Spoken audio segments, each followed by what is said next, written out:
When a barefoot street dancer wandered into the mansion of the city's most feared mafia boss, he brought no weapon but joy. The little girl in the wheelchair, silent for so long, suddenly filled the compound with laughter. In that moment, 3 lives collided, and redemption became possible. Johnson Clark was not a man you crossed. His name echoed through the city like a warning, powerful, untouchable, and stained with blood. His empire stretched across illegal trade, underground casinos, and networks of loyalty built on fear. Associates called him the Hammer because when Johnson decided something, it was done. No negotiations, no mercy. Yet behind the steel gates and bulletproof glass of his fortress mansion, his greatest battle was not with rival gangs. It was with the silence of a daughter whose voice he desperately longed to hear again. His only daughter, Lisa, had once been the light of his dark world. At 8 years old, she was bright and full of life, her laughter echoing through marble hallways like wind chimes. She used to run barefoot through the garden, spinning in circles until she fell dizzy onto the grass. But everything changed the night an ambush meant for Johnson went horribly wrong. The bullets intended for the mafia boss found his car instead, and Lisa, sitting in the back seat, took the impact meant for him. She survived, but her legs did not. If you're excited to dive into this story, hit that subscribe button, give this video a like, and let us know in the comments where you're watching from. Your support helps us share more amazing stories, and believe me, you won't want to miss them. Now, let's jump into the story. At first, Johnson fought the way he always did, with power and money. He flew Lisa to Switzerland for experimental surgery, to New York for cutting-edge therapy, to specialists across 3 continents who promised miracles. Every attempt ended in the same crushing reality. The doctors could not restore what violence had stolen. Lisa's smile faded with each failed treatment. Her laughter disappeared entirely. She stopped speaking unless spoken to. Most days, she sat quietly in her wheelchair by the window, staring at the garden she could no longer run through. Her small face clouded with a sadness too heavy for a child. Johnson, though cold and commanding before his enemies, felt his soul breaking piece by piece. He watched her stare blankly into the distance, and for the first time in his ruthless life, he was helpless. But one sweltering afternoon, while Lisa sat beneath the shade of the marble fountain, something unexpected happened. She noticed movement near the compound's edge, a flash of torn fabric slipping through the hedges. A boy, no older than 10, squeezed through a gap in the iron fence. His clothes were ragged and too big for his bony frame, his shirt torn at the shoulder, his shorts held up by a frayed rope. His feet were bare and dusty, his hair wild and unkempt. He had bruises on his knees and dirt under his fingernails, marks of a life lived on concrete and survival. But when he looked at Lisa sitting alone in her wheelchair, his eyes lit up with something the mafia boss's mansion had not seen in years. Pure, unfiltered mischief. Then, without warning, the boy began to dance. Not a polished performance or rehearsed routine. His movements were chaotic, exaggerated, and wildly ridiculous.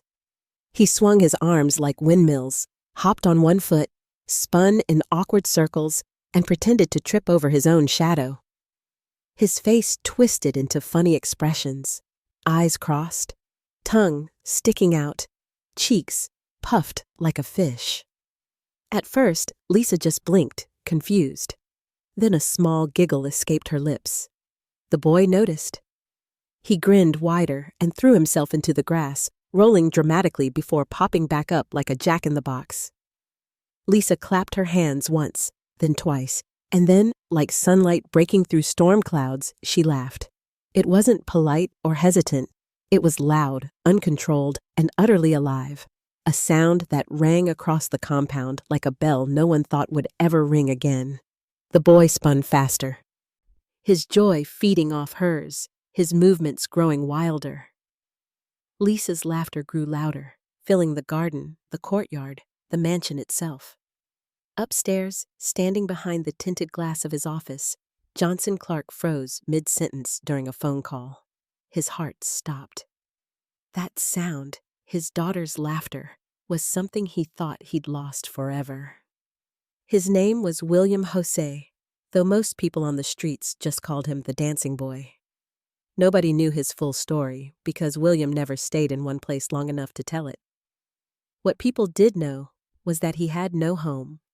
Some nights, he curled up under the bridge near the industrial district. Other nights, he found shelter in the doorways of abandoned shops or unfinished buildings where guards didn't bother chasing him away. He had no parents that anyone had seen, no family, and no bed except the cold pavement beneath the city's indifferent sky. William had one thing that kept him alive when hunger gnawed and loneliness pressed too hard: his ability to dance. When his stomach ached and sleep wouldn't come, he danced. When vendors shouted at him for begging near their stalls, he danced until they softened and tossed him scraps. When the world felt too big and cruel, he danced to remind himself he was still breathing. His movements were his language, his armor, his proof that joy could exist even in suffering. That afternoon, William had been wandering past the towering gates of the Clark estate, peering through the bars out of curiosity. Through the gaps, he spotted Lisa sitting motionless in her wheelchair, her small shoulders slumped, her gaze fixed on nothing. Something stirred in William's chest. He recognized that look. He'd seen it in his own reflection, in puddles and broken mirrors. Sadness, the kind that made you forget what smiling felt like. He thought, I know what it's like to feel invisible, but maybe if I dance for her, I can chase that sadness away. Maybe I can remind her what it feels like to smile. So William slipped quietly through a hole in the hedge and stepped into the forbidden garden of one of the city's most dangerous men. He began to dance, not for money, not for food, but simply because he believed laughter could heal. When Lisa's giggles turned into full-throated laughter, William felt something he hadn't felt in years: purpose. Her clapping hands and bright eyes gave him energy he didn't know he had. In those precious, reckless moments, he forgot he was barefoot, hungry, and alone. He wasn't a street beggar or an orphan the world ignored. He was simply a boy bringing light to another broken soul.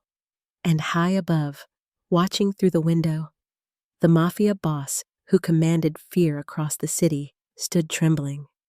Not from rage, but from a hope he thought had died the night his daughter's laughter did. The laughter died the moment the guards realized what was happening. Intruder! South Lawn! The radio crackled to life. Boots thundered across marble. Within seconds, 4 armed men burst through the garden doors, weapons drawn, faces twisted with fury and alarm. How had security been breached? How had someone slipped past their perimeter? William's smile vanished. His body went rigid.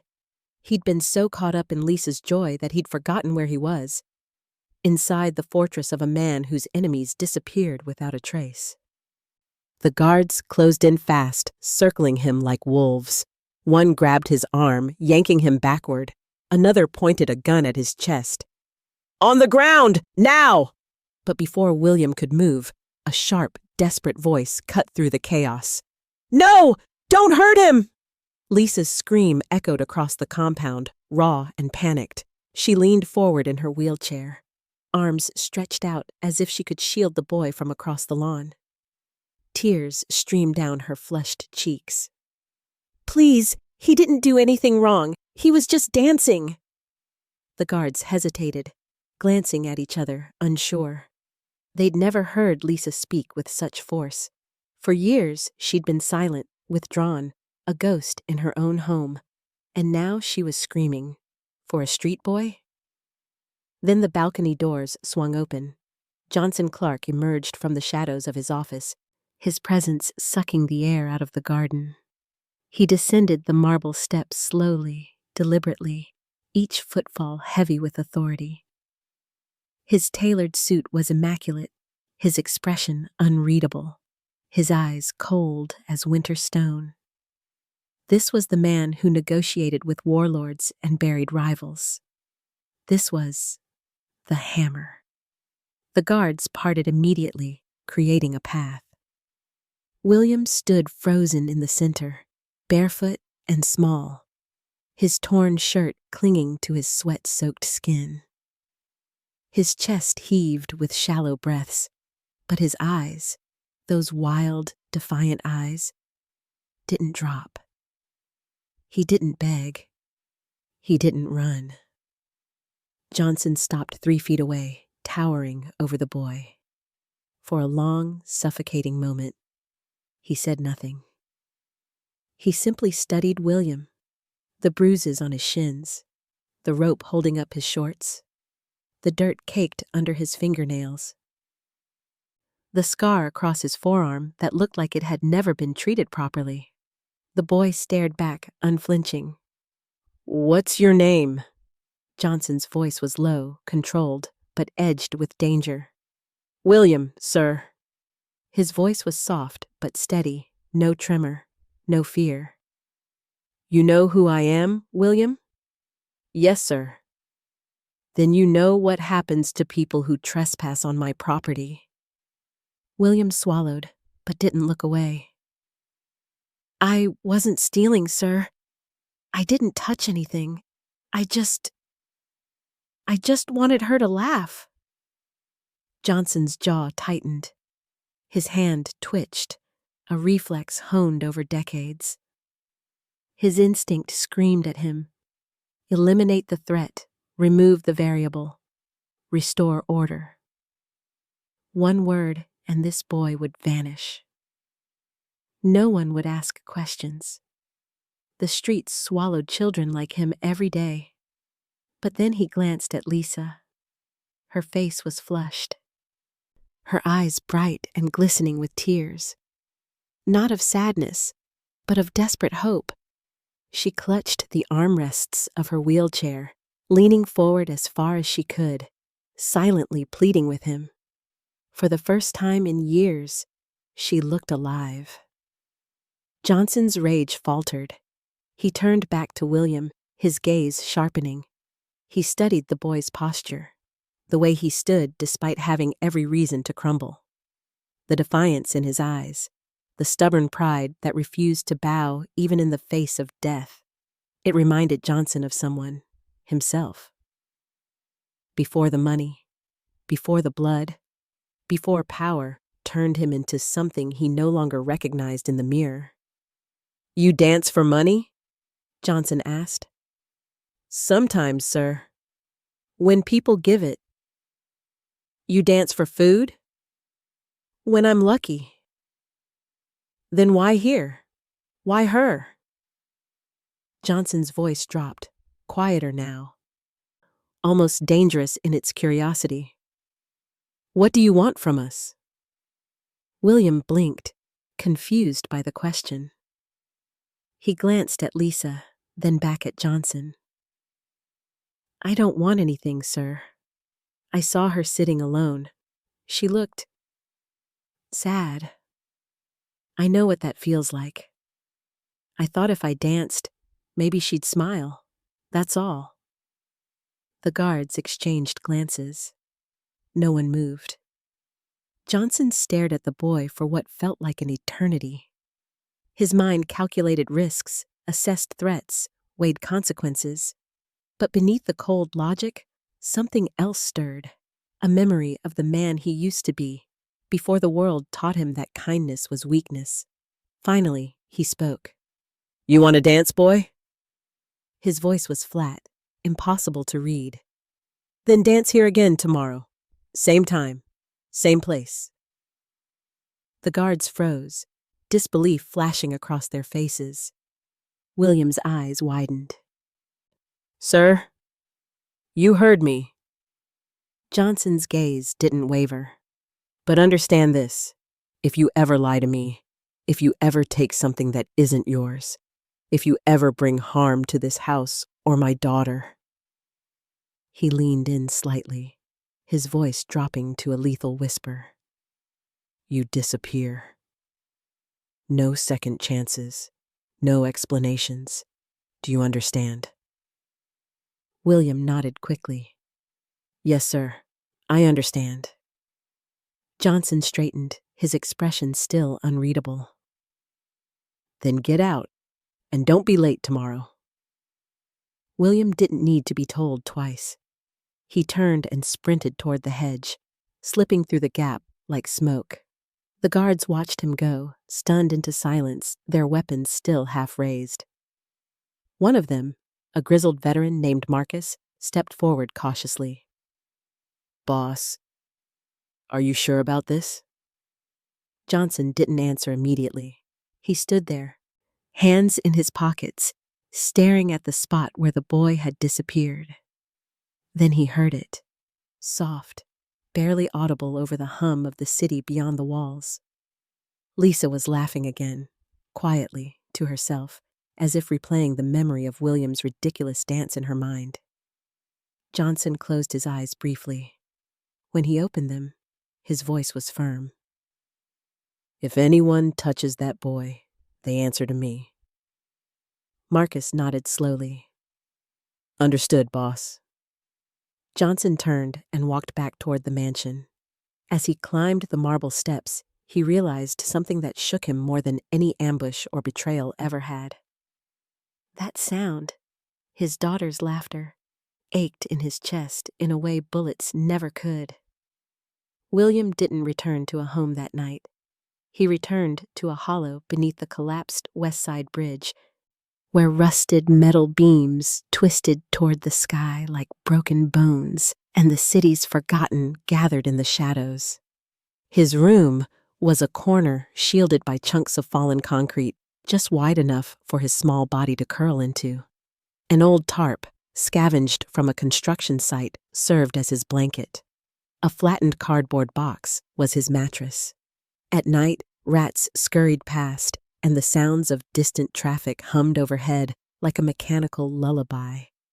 But tonight, William didn't feel the cold concrete beneath him or smell the stench of stagnant water pooling nearby. Tonight, he replayed Lisa's laughter in his mind, over and over, until it drowned out everything else. He hadn't made someone smile like that in a long time. Maybe ever. William's life had been different once, though the memories were fading like old photographs left too long in the sun. He remembered a woman's voice singing softly, a man's calloused hand ruffling his hair, warm food, a bed that didn't hurt his back, safety. But that life ended the night gunfire shattered his world. He'd been 5 years old, hiding under the kitchen table while his mother screamed. The men who burst through the door weren't there for his family. They were chasing someone else, settling a debt, sending a message in blood. His parents had simply been in the wrong place at the wrong time, caught in the crossfire of a gang war they had nothing to do with.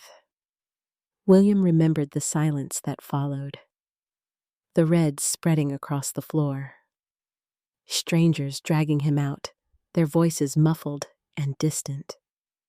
After that, everything blurred. Foster homes that didn't want him, relatives who couldn't afford another mouth, shelters that turned him away when he got too old or too difficult. Eventually, he stopped trying to find a place to belong.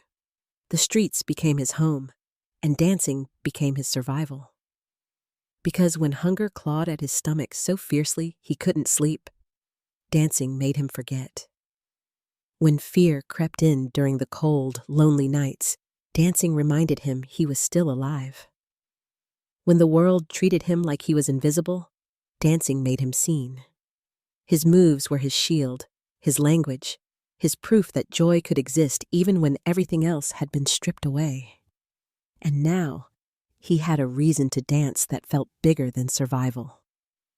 The next afternoon, William returned to the mansion. The guards saw him coming from a block away. Marcus, stationed at the gate, sighed and muttered into his radio. "The street kid's back." Another guard, younger and less patient, rolled his eyes. "Boss has lost his mind." But Marcus said nothing. He'd seen the look in Johnson's eyes yesterday, the way the hammer's voice had cracked, just barely, when his daughter laughed. Marcus had worked for Johnson Clark for 15 years. He knew power. He knew fear. But he'd never seen his boss look helpless before. So Marcus unlocked the gate and let the boy through.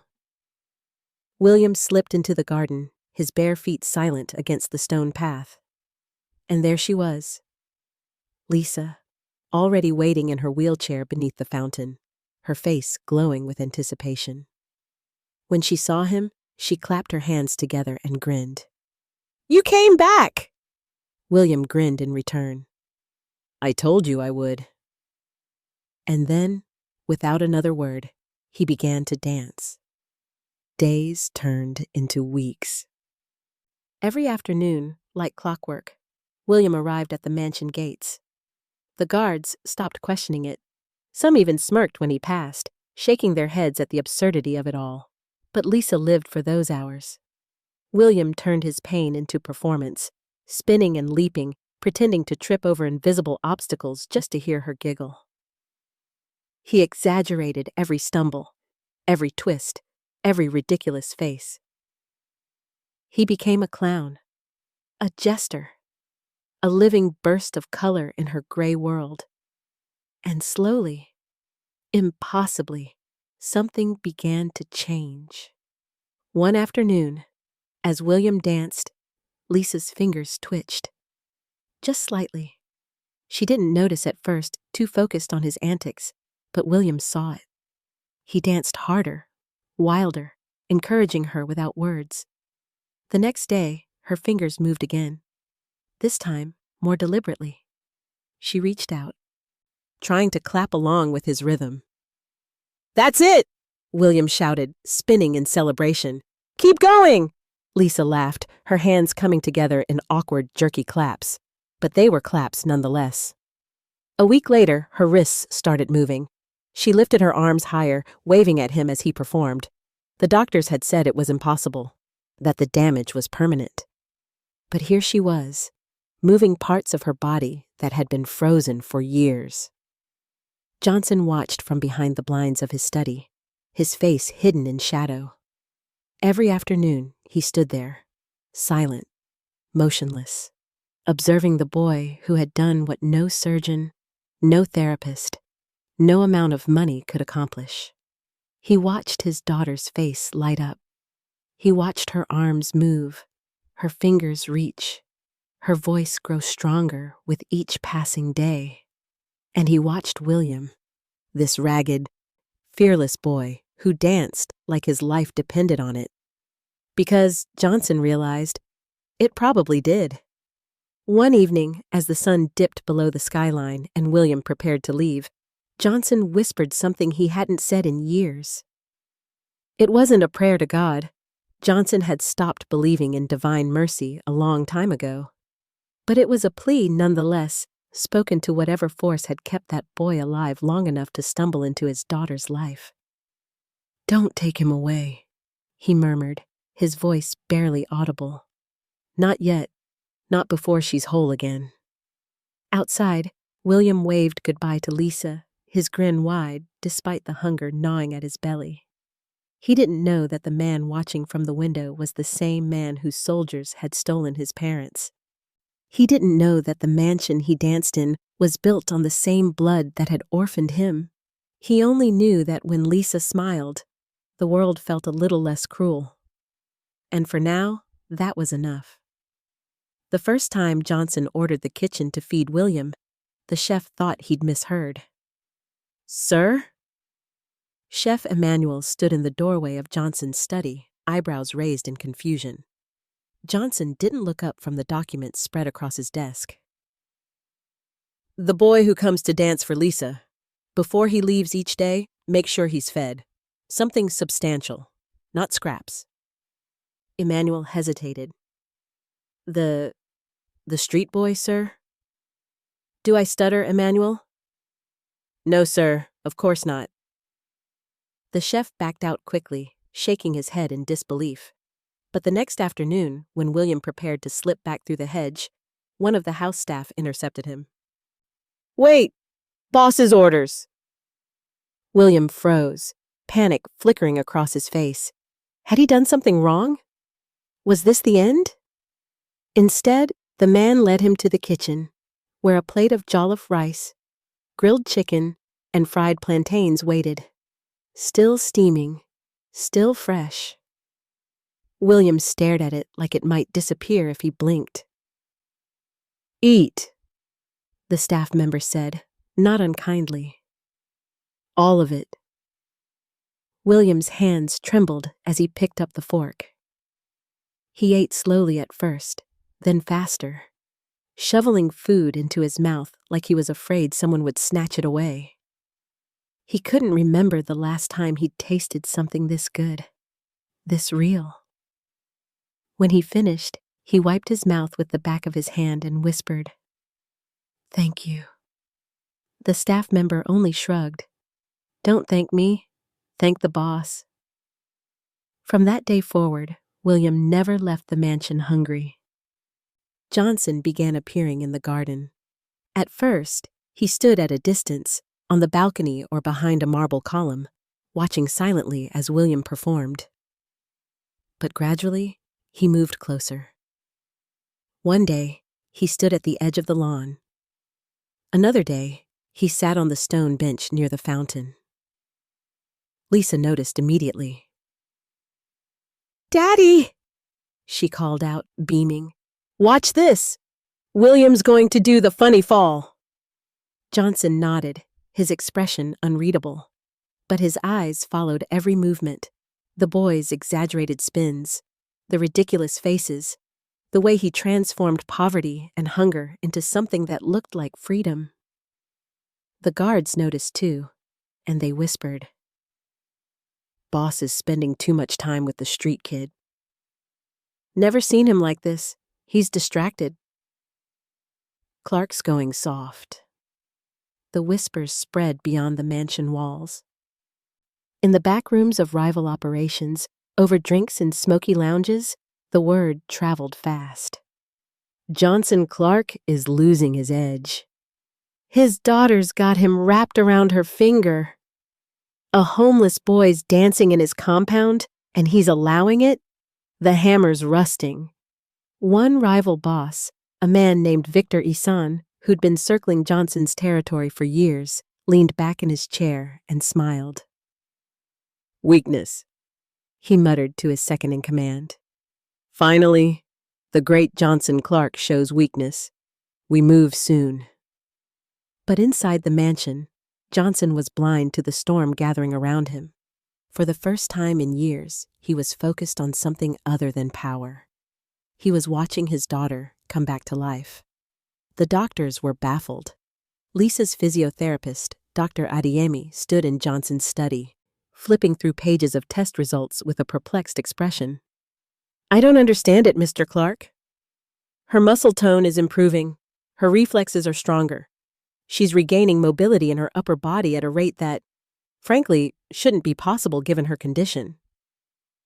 "What changed?" Johnson asked, though he already knew the answer. Dr. Adeyemi hesitated, choosing his words carefully. "It's not the physical therapy.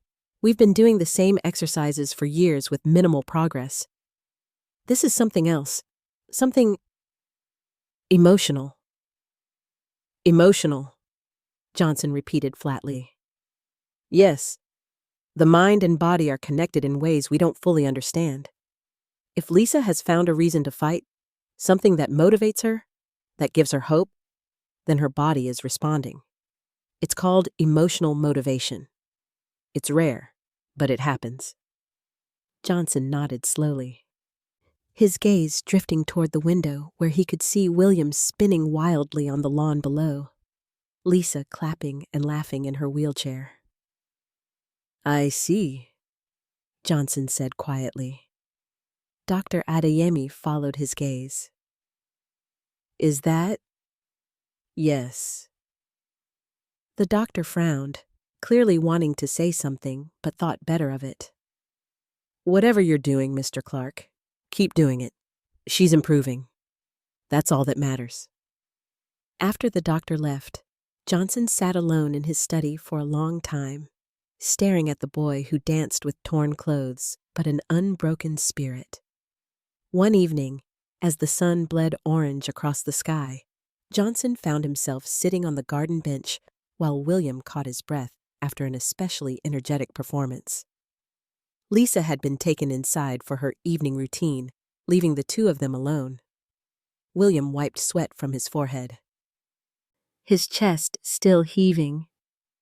He glanced nervously at Johnson, unsure if he was allowed to stay now that Lisa was gone.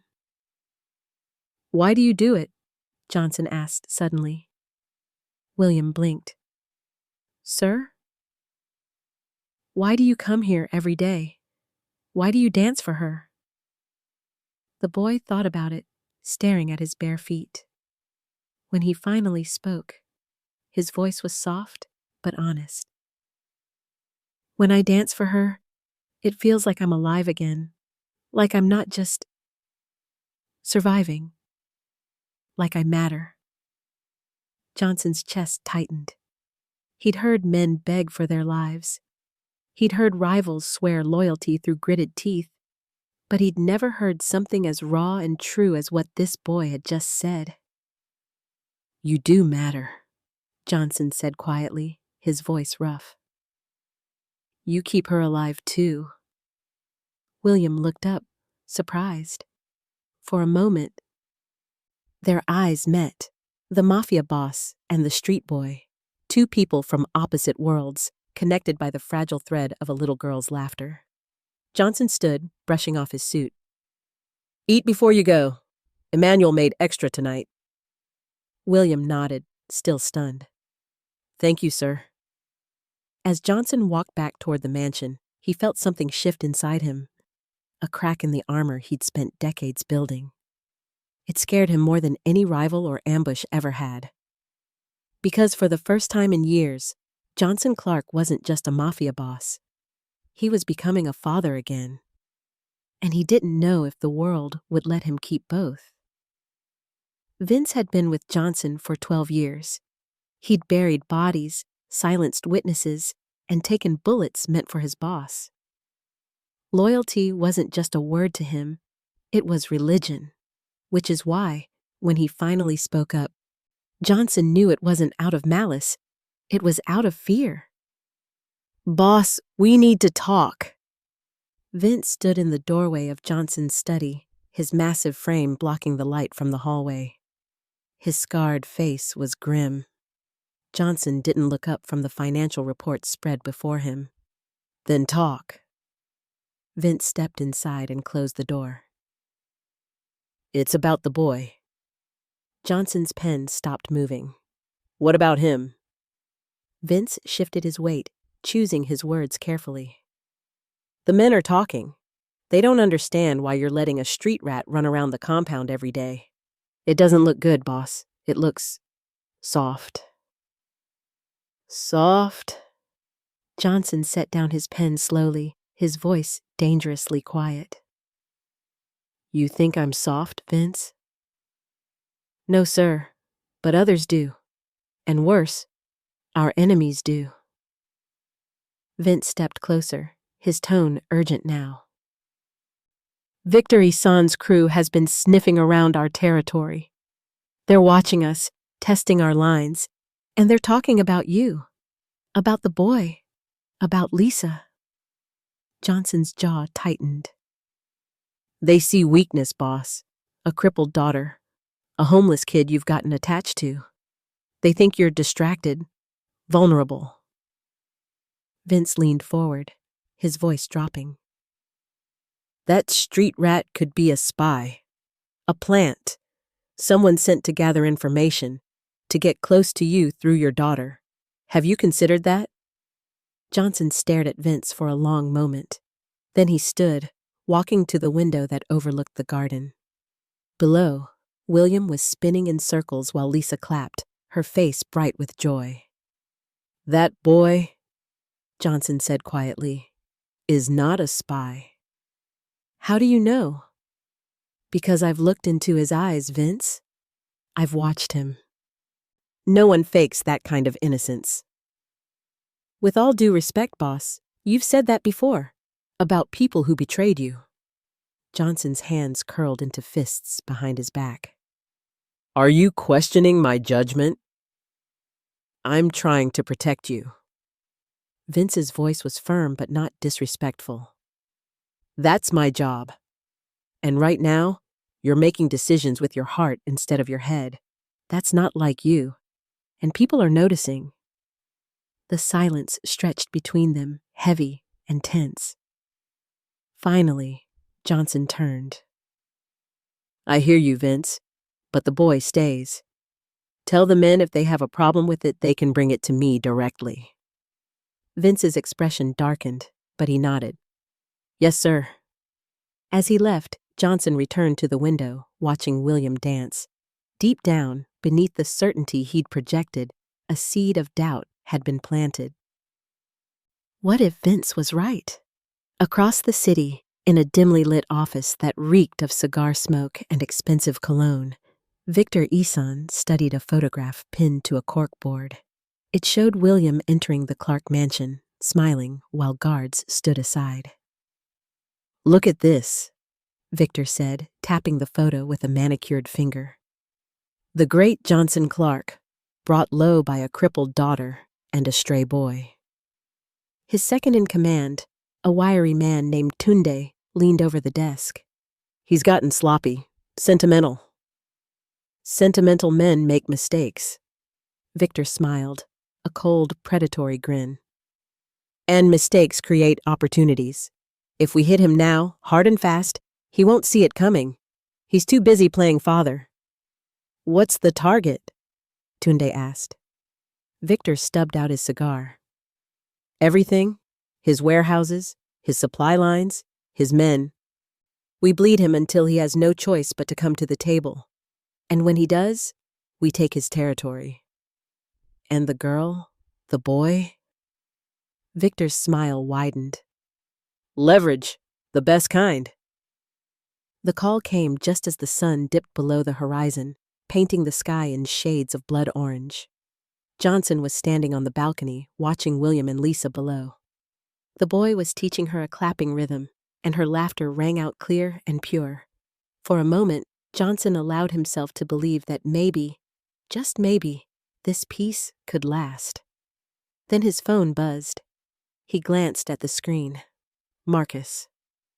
"Talk to me," Johnson answered, his tone already shifting to steel. "Boss, we have a problem. The warehouse on the east side, it's gone. Bombed. 6 of our men were inside. 3 dead, 3 critical." Johnson's blood ran cold. "When?" 20 minutes ago." "That's not all. Our shipment at the docks was ambushed. They hit us simultaneously. Coordinated. Professional." Johnson's grip tightened on the phone. "Who?" "We're still confirming, but word on the street says it's Eason." "Victor, of course." "Lock it down," Johnson ordered, his voice hard. "Double the guards on every property. Triple security here at the house. No one gets in or out without clearance. And find me Victor Isan." "Yes, boss." Johnson ended the call and stared at the skyline, his mind racing. The war he'd been avoiding had finally come to his door, and this time, it wasn't just about territory or money. They were coming for his family. He turned and descended the stairs quickly, his face a mask of controlled fury. When he reached the garden, his voice cut through the evening air like a blade. "William, it's time to go." The boy looked up, confused. Lisa's smile faltered. "But Daddy, we're not finished." "Now, William." William scrambled to his feet, sensing the shift in Johnson's tone. "Yes, sir." He glanced at Lisa, uncertainty flickering in his eyes. I'll see you tomorrow? Johnson said nothing. As William hurried toward the gate, Lisa wheeled herself forward, panic rising in her voice. Daddy, what's wrong? Why did you send him away? Johnson knelt beside her wheelchair, his expression softening just slightly. There are some dangerous people out there, Lisa. I need to make sure you're safe. But William can't come back for a while. What? Her eyes filled with tears. No, you promised. You said he could come every day. I know, sweetheart, but please, Daddy. Her voice cracked, desperation pouring out. Please don't stop him from coming. He's my friend. He makes me happy. Don't take that away from me. Johnson's resolve wavered. He looked into his daughter's tear-streaked face and saw the same brokenness that had haunted her for years threatening to return. He thought of the laughter that had filled this garden, the way her fingers moved now, the way her eyes sparkled when William danced, and he thought of Vince's warning, of Victor's ambush, of the danger closing in around them. Daddy, please. Lisa's small hand gripped his. Don't let them take him away from me. Johnson closed his eyes, warring with himself. Logic screamed at him to protect her by cutting off the vulnerability. But his heart, the part of him that had been dead for so long, whispered something different. She needs him. When he opened his eyes, his decision was made. All right, he said quietly. He can keep coming, but the guards stay close. Always. Lisa threw her arms around his neck, sobbing with relief. Thank you, Daddy. Thank you. As Johnson held his daughter, he stared at the darkening sky and made a silent vow. If Victor-san wanted a war, he'd get one. But he wouldn't touch this garden. He wouldn't touch Lisa. And he sure as hell wouldn't touch the boy. The attack came at 11:47 p.m., when the moon hung low and pale over the city like a watching eye. William had stayed late that evening. Lisa had begged him to teach her one more dance, and Johnson, against his better judgment, had allowed it. The boy was finishing a final spin when the first explosion tore through the night. The front gate erupted in flames. Gunfire followed immediately. Rapid, coordinated, professional. The staccato rhythm of automatic weapons shattered the silence as bullets ripped through the compound's outer walls. Contact! North perimeter! Marcus's voice screamed through the radio seconds before the garden lights exploded in a shower of sparks. Darkness swallowed the lawn. Then came the muzzle flashes, bright orange bursts illuminating the silhouettes of armed men pouring through the destroyed gate. William froze, his body locking up in primal terror. He'd heard gunfire before. Every street kid had, but never this close, never aimed at him. Lisa screamed, "Get down!" Marcus appeared from nowhere, weapon drawn, firing toward the advancing shadows. Glass shattered as bullets punched through the mansion's windows. The beautiful fountain exploded, water spraying into the air like blood. William's survival instincts kicked in. He dove toward Lisa, throwing his body over hers as her wheelchair tipped sideways. They hit the ground hard, William's thin frame covering her completely, his arms wrapped around her head. "I've got you," he gasped, his voice shaking. "I've got you." Lisa sobbed beneath him, her fingers clutching his torn shirt. Inside the mansion, Johnson was already moving. He'd heard the explosion and was armed within seconds, a Glock in one hand, a radio in the other. His face was a mask of cold fury as he barked orders. "Vince, take the west side. Marcus, hold the perimeter. Get Lisa to the safe room now." But when he burst through the balcony doors onto the garden terrace, his blood turned to ice. Lisa's wheelchair lay toppled on its side. And there, sprawled on the grass in the open, were his daughter and the boy, completely exposed. "No!" Johnson vaulted over the balcony railing, landing hard on the stone path below. Pain shot through his ankle, but he ignored it, sprinting toward them as bullets chewed up the earth around him. He fired back blindly, his only thought getting to Lisa. Marcus and 2 other guards formed a defensive line, laying down covering fire. Bodies fell in the shadows. Enemy combatants cut down before they could advance further. But more kept coming. Then Johnson saw it. A dark object arced through the air, spinning end over end, trailing smoke. Grenade. Time slowed to a crawl. The grenade hit the grass and bounced once, rolling directly toward Lisa's overturned wheelchair. 3 feet away. Maybe less. Johnson's legs pumped harder, but he knew he wouldn't make it in time. "Lisa!" Lisa heard her father scream through the ringing in her ears. She turned her head, still pinned beneath William's protective embrace, and saw the small metal cylinder rolling toward them, hissing like a serpent. Terror flooded her system, pure, electric, overwhelming. She didn't think, didn't plan. Her body simply moved. Her arms, those arms that had grown stronger from clapping, from reaching, from weeks of William's encouragement, pushed against the ground. Her shoulders trembled with effort. Her core muscles, dormant for years, suddenly engaged.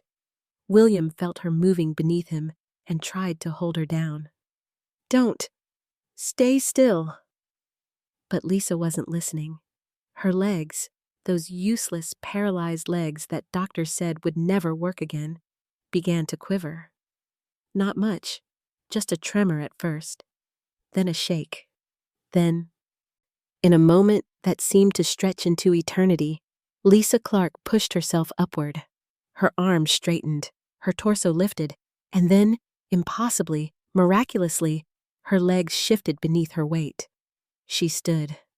Not fully, not gracefully. Her knees buckled immediately, her legs shaking like branches in a storm.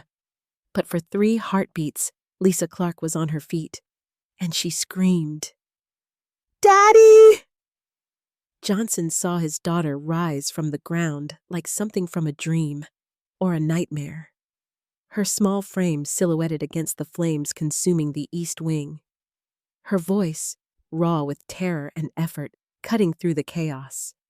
He reached her just as her legs gave out. His arms caught her mid-collapse, pulling her and William away from the grenade in one desperate motion.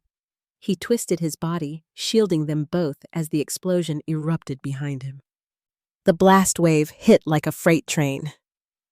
Johnson felt shrapnel tear through his shoulder, his back. Heat seared the side of his face. The force threw them forward, all 3 of them tumbling across the grass in a tangled heap. For a moment, everything went silent. Johnson's ears rang with a high-pitched whine. Smoke and dust filled his lungs. Then reality crashed back in. Gunfire, shouting, the crackle of flames. Johnson pushed himself up, his vision blurry. Blood ran down his face. He wasn't sure if it was his or someone else's. His hands found Lisa first, patting her frantically, checking for wounds. "Lisa, baby, talk to me."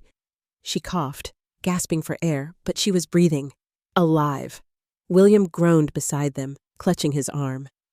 Blood seeped between his fingers where shrapnel had caught him, but his eyes were open, conscious.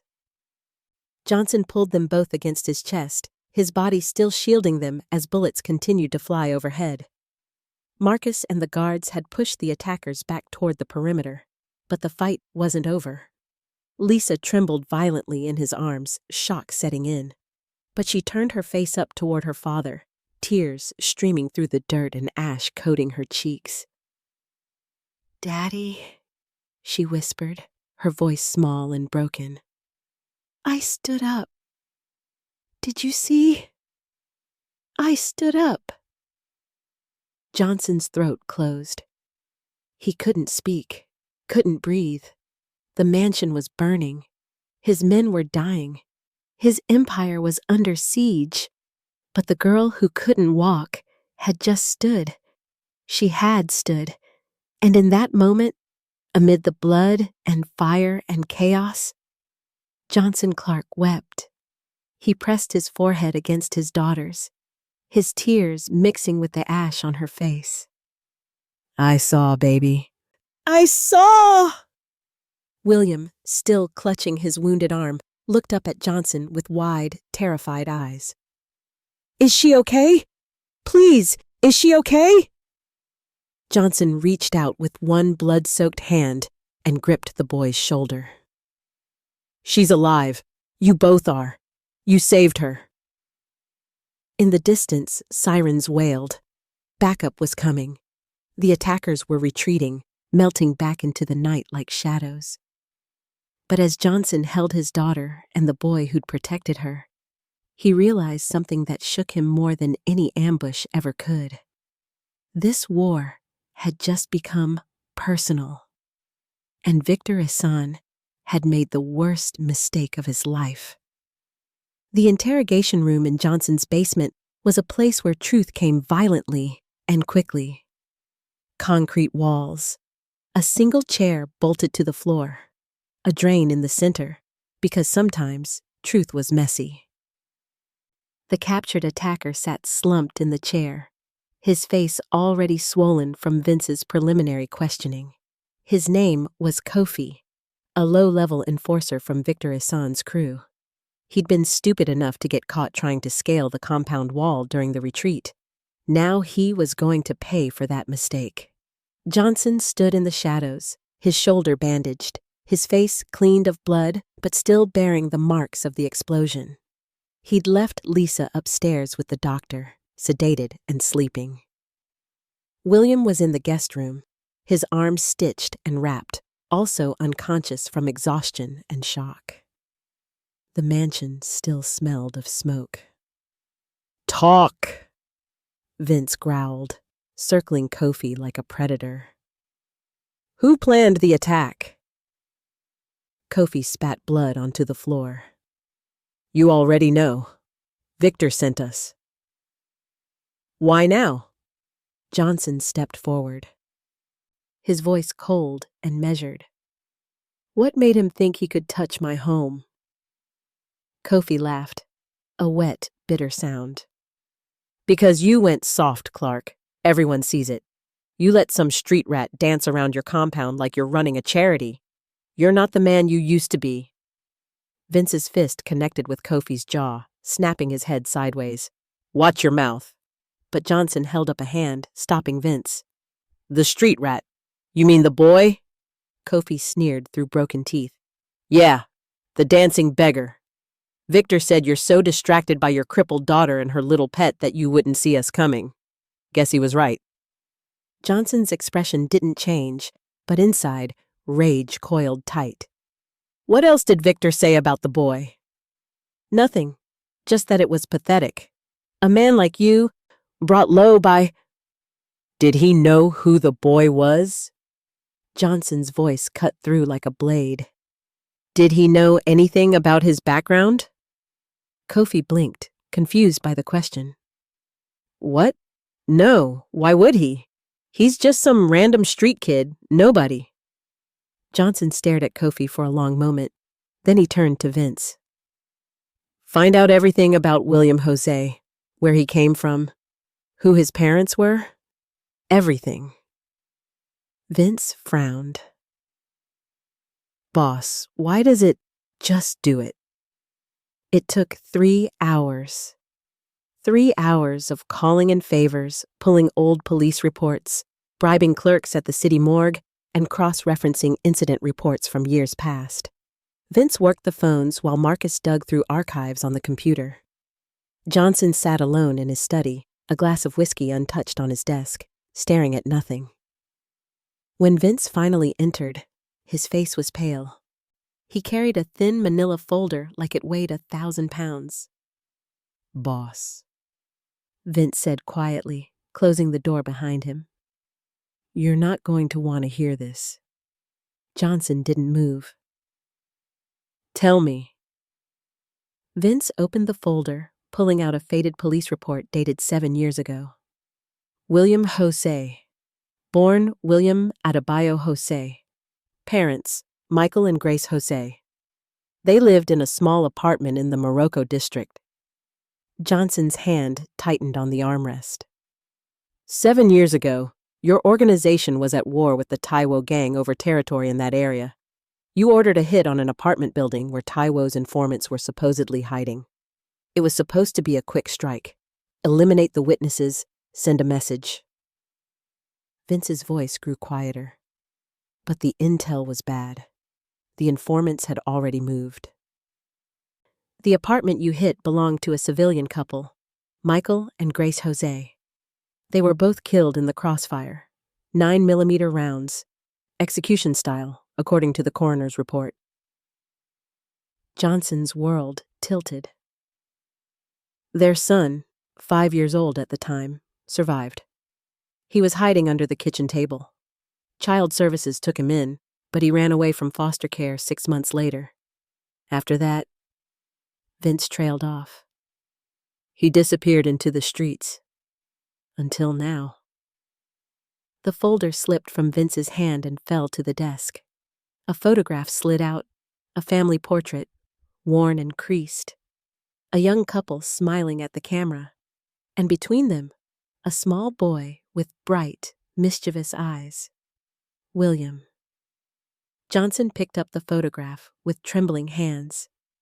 The boy who danced for his daughter. The boy who brought laughter back into his home. The boy who'd thrown his body over Lisa to protect her from a grenade was the same boy whose parents Johnson had murdered. Boss? Vince's voice sounded distant, like it was coming from underwater.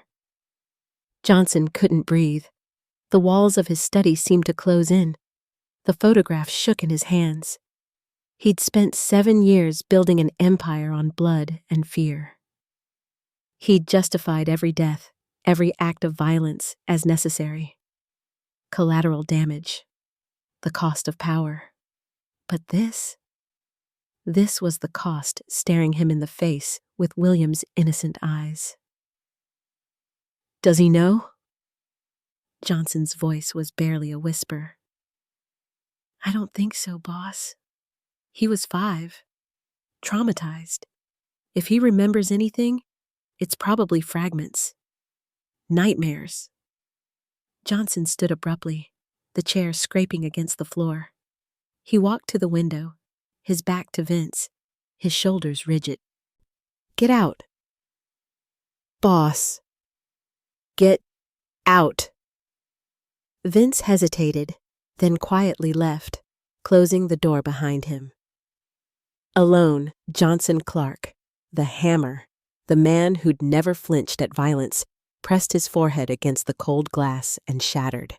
His daughter had been saved by the boy he'd orphaned. The laughter that filled his home came from a child whose parents he'd stolen. The miracle that brought Lisa back from darkness was built on the foundation of William's nightmare. And William didn't even know. Johnson's reflection stared back at him from the window. A monster wearing a father's face. Behind him, on the desk, the photograph of Michael and Grace Jose smiled up at an empty room. Their son was sleeping upstairs, wounded and exhausted, trusting the man who destroyed his world. For the first time in his ruthless life, Johnson Clark understood what hell really meant. It wasn't fire or punishment. It was knowing that the person you'd become had killed the innocents you once were. And there was no amount of power in the world that could undo it. Johnson didn't sleep that night. He sat in the dark study, the photograph of William's parents clutched in his hand, watching the sun rise over a city he'd once controlled with an iron fist. Now that same fist felt stained with blood that would never wash clean. By morning, his decision was made. William had to go, not out of cruelty, out of mercy. The boy deserved better than the charity of his parents' killer. He deserved a life free from the man who'd orphaned him, even if he didn't know it yet. It was the only way Johnson could live with himself. William woke late that morning, his arm throbbing beneath clean bandages. The guest room was nicer than anywhere he'd ever slept. Soft mattress, clean sheets, sunlight streaming through actual glass windows. For a moment, he forgot where he was. Then the memories crashed back. The explosion, the gunfire, Lisa standing. He bolted upright, ignoring the pain shooting through his arm. "Lisa!" The door opened immediately. Johnson stood in the doorway, his face unreadable, his suit immaculate despite the bandage visible beneath his collar. "She's fine," Johnson said quietly, resting. "The doctor says she'll recover fully." Relief flooded through William. "Can I see her?" "No." The word came out harder than Johnson intended. He stepped into the room, closing the door behind him. "William, we need to talk." The boy's smile faded. He'd heard that tone before, from social workers, from shelter managers, from anyone about to send him back to the streets.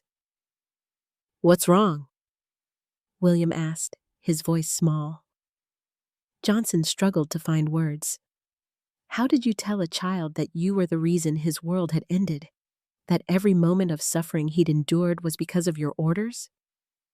"You can't come back here anymore," Johnson said finally, forcing the words out. "After what happened last night, the attack, it's too dangerous. You could have died." William's face crumpled. "But I'm okay. I can still—" "No." Johnson's voice was firm, but his eyes betrayed him. "You deserve better than this cursed house, better than this life, better than me."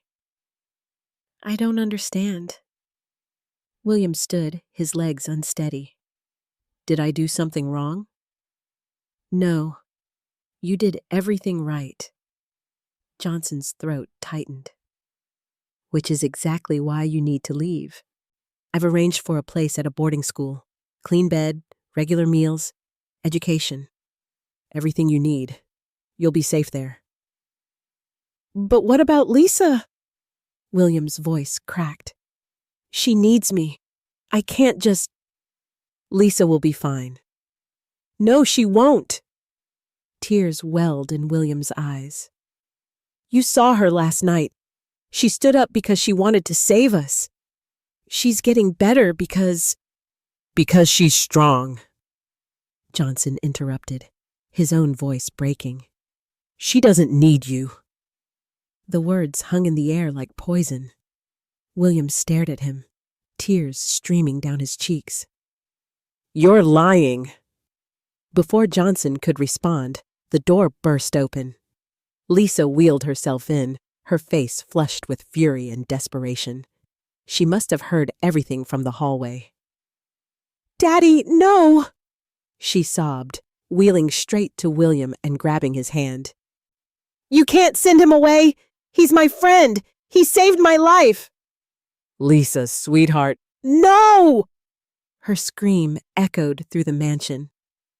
"I won't let you! He makes me happy! He makes me better! You can't take him away from me!" She clung to William's waist, sobbing uncontrollably. William wrapped his good arm around her, his own tears falling into her hair. Johnson stood frozen, watching the two children hold each other like they were the only solid things in a crumbling world. "You said he could stay," Lisa choked out between sobs. "You promised. You said he was safe here." "He's not safe," Johnson said, his voice raw. "Don't you understand? People want to hurt me, and they'll hurt anyone close to me, including him. I can't protect." "Then try harder," Lisa screamed, her face red and tear-streaked. "You're supposed to be strong. You're supposed to protect the people you love. So protect him!" Johnson flinched as if she'd struck him. William looked up then, his eyes meeting Johnson's, and in that moment, something passed between them, an understanding neither could quite name. "Mr. Clark," William said quietly, his voice steady despite the tears. "I know you're trying to protect me, but I don't want to leave. Not unless Lisa wants me to go." "She doesn't understand." "I understand enough." William took a shaky breath. "I know what it's like to lose everything. I know what it's like to be alone. And I know what it's like to find something worth staying for." He squeezed Lisa's shoulder gently. "If you hadn't done what you did, whatever it was that brought you to this place, maybe I'd still be lost in the streets, dancing for scraps, forgotten by everyone." His voice grew softer, more certain. "But now I'm here, and I help her laugh. I make her happy. Maybe—" He paused, searching for words. "Maybe that's what my parents would have wanted. For me to find a family again." The words hit Johnson like bullets. My parents. William didn't know. He didn't know that the man standing before him had given the order that killed them. He didn't know that Johnson's hands were stained with the blood of Michael and Grace Jose. And yet, here he stood, offering forgiveness without even knowing what he was forgiving. Johnson's carefully constructed walls, built over decades of violence and control, crumbled. His knees buckled. He sank into the nearest chair, his face buried in his hands, and for the first time in years, Johnson Clark wept openly. Not the silent tears of a man watching his daughter suffer. Not the bitter tears of powerlessness. These were the tears of a man confronting the full weight of what he'd done. The lives he'd destroyed, the innocence he'd stolen, and the impossible, undeserved grace being offered to him by a boy who had every reason to hate him. Lisa wheeled closer, confused and frightened by her father's breakdown. "Daddy?" William stepped forward hesitantly. "Sir, are you—" Johnson looked up, his face wet with tears, his voice shaking. "You're a better man than I'll ever be, William, and you don't even know why." He stood slowly, wiping his face, and pulled out his phone with trembling hands. "Get everyone to the main hall," he said into the phone, his voice growing stronger. "Now, I don't care where they are. Everyone. 5 minutes." 20 minutes later, Johnson stood before his assembled crew. Vince, Marcus, and 15 other men who'd served him through blood and war. They shifted nervously, confused by the emergency summons. Lisa sat in her wheelchair beside William, holding his hand.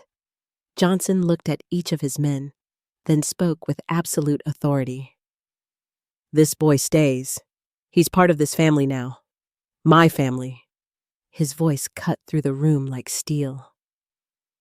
"Anyone who questions that, anyone who threatens him, anyone who even looks at him wrong, answers to me. Directly." Shocked silence. Vince stepped forward carefully. "Boss, are you sure?" "I've never been more sure of anything in my life." Johnson's eyes blazed. "This organization has been built on fear and blood. Maybe it's time we built something else. Something better." He placed a hand on William's shoulder. "This boy is under my protection. Spread the word. To our people, to our rivals, to anyone who needs to hear it." Johnson's voice dropped to a lethal whisper. "Touch him, and you touch me." In that moment, the underworld shifted. The Hammer had just declared a street boy family. And everyone knew Johnson Clark didn't make idle threats. 3 months later, the Clark mansion had transformed into something it had never been before. A home. The marble halls that once echoed with cold silence now rang with voices. Lisa calling out to William. William's laughter bouncing off walls that had forgotten what joy sounded like. Even Johnson's rare chuckle when the boy told a particularly ridiculous joke at dinner. The mansion staff noticed it first. Chef Emmanuel no longer cooked meals in oppressive quiet. The maids hummed while they worked. Even the guards seemed lighter, less like soldiers, and more like protectors of something worth protecting. Lisa's recovery had become the household's shared miracle. Every morning, William arrived at 7, no longer sneaking through hedges, but walking through the front gate with a nod from Marcus. He'd moved into one of the guest rooms permanently, though he still couldn't quite believe it was real. Sometimes he woke in the night, panicked that he'd dreamed it all, until he felt the soft sheets beneath him and remembered. I have a home now. The physical therapy sessions had become collaborative efforts. Dr. Adeyemi brought the exercises, but William brought the motivation. When Lisa struggled to lift her leg, William danced beside her, making it into a game. When she grew frustrated and wanted to quit, he'd spin in circles until she laughed and tried again. Come on, Lisa. You can do it. Watch. I'll fall on my face if you don't take another step. And she would try, because he believed she could. Slowly, impossibly, her legs grew stronger. First, she could stand with support for 10 seconds, then 30, then a full minute. Her toes began to wiggle on command, her ankles flexed. The doctors called it unprecedented. Johnson called it a miracle. William called it Lisa being stubborn. She gets it from you, sir, he'd told Johnson once, grinning. Johnson had actually smiled. Then she's in good company. The news spread through the city like wildfire, the mafia boss who adopted a street boy. The underworld buzzed with speculation and judgment. Some of Johnson's rivals saw it as confirmation of weakness. Clark had gone soft, distracted by sentiment. They whispered in dark corners, plotting moves against a man they believed had lost his edge. Others saw something different. They saw a man powerful enough to do what he wanted, regardless of what anyone thought. If the hammer said the boy was family, then the boy was untouchable.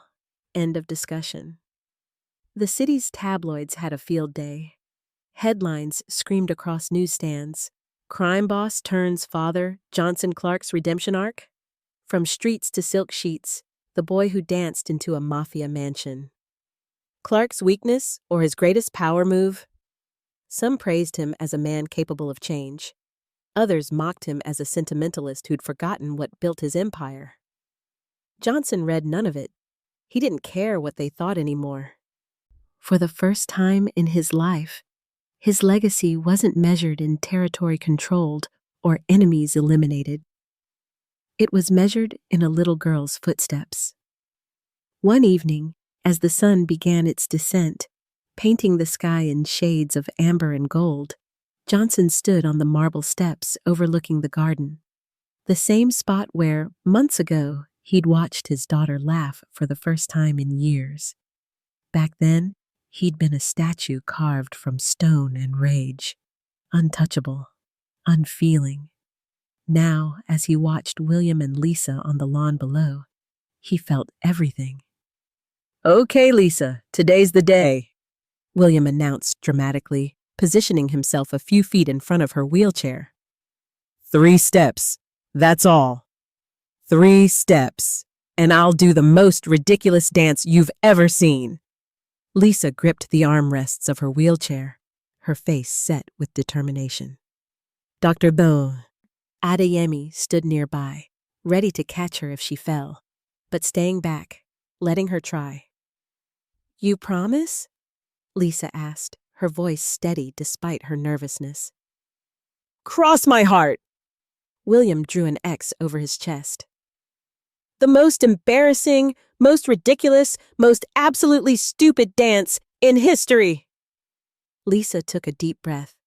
Then slowly, she pushed herself up from the wheelchair. Her legs trembled. Her knees locked. For a moment, she just stood there, swaying slightly, finding her balance. Johnson's breath caught. His hands gripped the stone railing. Then Lisa lifted her right foot. One step. Her leg shook, but held. She planted it firmly on the grass. William's eyes went wide. Yes! Keep going! Lisa lifted her left foot. 2 steps. Tears streamed down her face, but she was smiling, grinning so wide it looked like her face might split in half. One more! William shouted, bouncing on his toes. You can do it! Come on, Lisa! Lisa took a shaky breath. Sweat beaded on her forehead. Every muscle in her small body strained with effort, and then she took the 3rd step. Her legs gave out immediately, and Dr. Adeyemi caught her before she hit the ground. But it didn't matter. She'd done it. 3 steps. Without the wheelchair. Without support. 3 steps that had once seemed impossible. Lisa burst into laughter. Pure, unrestrained, triumphant laughter. William kept his promise, launching into the most absurd dance imaginable. Arms flailing, legs kicking in random directions, his face twisted into ridiculous expressions that made Lisa laugh even harder. Dr. Adeyemi was crying. The household staff who'd gathered to watch were crying. Even Marcus, standing guard nearby, wiped his eyes quickly and pretended something was in them. And on the marble steps, Johnson Clark, the hammer, the man who'd built an empire on blood and fear, stood with tears running freely down his face. He didn't bother wiping them away. For the first time in his ruthless life, he wasn't watching his empire expand or his enemies fall. He was watching his real legacy take shape. 2 children, laughing in the golden light, one learning to walk again, the other learning what it meant to be loved. One saved by the other. Both saved by something Johnson had thought he'd lost forever. The capacity to be human. William caught Johnson's eye from across the lawn and waved, his smile brilliant and unguarded. Johnson raised his hand in return, something warm and unfamiliar settling in his chest. Pride. Not the cold pride of power, but the fierce, overwhelming pride of a father watching his children thrive. Victor Isan had been wrong. His rivals had been wrong. Johnson hadn't grown weak. He'd finally grown strong enough to be vulnerable, strong enough to admit his mistakes, strong enough to choose love over fear. As the sun dipped below the horizon and the garden filled with the sound of Lisa's laughter and William's wild dancing, Johnson realized something profound. The empire he'd built would crumble eventually. All empires did. The money would be spent. The territory would be lost. The fear would fade. But these 2 children, this laughter, this love, this would outlast everything else. This was the only thing that mattered. In the fading golden light, as William spun Lisa around in her wheelchair, she'd collapsed back into it. Exhausted, but beaming. The mansion stood as a monument not to power, but to second chances. A girl who couldn't walk was walking. A boy who had nothing now had everything. And a man who thought he was untouchable had learned the most dangerous truth of all. He thought power made him untouchable, but it was love that finally made him human.